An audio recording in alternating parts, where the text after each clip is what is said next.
brave people for doing it, and it looked cold. We believe him. Yeah, I believe that it was cold. And he was wearing a white shirt. I couldn't believe you came with a white shirt on a day like that. And they actually told us earlier they were going to challenge us. We have to do it now. We thought about it. Friday night, end of the newscast. We won't wear white shirts. Yeah. All right. And of course, we have to make the donation. That's the main thing. It was supposed to be you dump the water on, right? You wouldn't make the donation, or you'd make the donation or take the water. Or take the water. Everybody that's taking on the water is making a donation. What about, we were hearing that initially this started as you could donate money to any charity of your choice. That's right. So. Right, and then ALS, it kind of mainly, became ALS. Maybe that's the way to approach it, Yeah. Make sure you donate. A lot of people probably don't want to wear white shirts tomorrow also, not only because of the Ice Bucket Challenge, but because we have rain in our forecast. For today, we actually did see a little bit of those raindrops. This is Sky 6 flying, and look at the windshield there, right? So it looks like airplanes probably might need a little bit of those windshield wipers.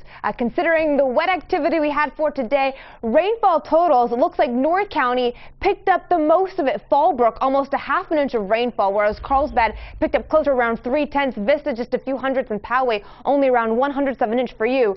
Tomorrow, most likely, I think it's going to be the southern half of the county that will see most of the activity. Right now, we're continuing to deal with mostly cloudy skies, and those clouds are actually acting like a blanket, so keeping us fairly warm. 71 degrees in Coronado, 65 out toward Ramona, and 67 up through Poway. Those clouds eventually will begin to lead to some of the shower activity. Not going to be too breezy, though, along with it. Right now, winds only about 5 miles per hour, and forecasting tomorrow just to stay right around the 10-mile-per-hour range.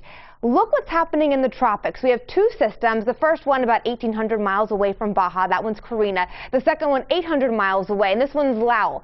This is a key to our forecast. Now beginning to notice some of those clouds stretching and entering into Southern California, and that's going to be our moisture feed for the impulse riding along to try to breed any of the thunderstorm activity. But notice that the jet stream has taken a dip, so it's going to pick up those clouds from the tropics and end up pushing it a little bit further out over toward Arizona, so it may just skim the southern half of our county, and because of that, we are not looking at getting a lot of precipitation, maybe a few hundredths of an inch, whereas Arizona possibly getting to around 1/4 of an inch. Nonetheless, because of the intensity with this low pressure system, large hail and flash flooding does in fact remain a concern for us. Tomorrow, I think we do have a 10 to 15% chance of dealing with rainfall.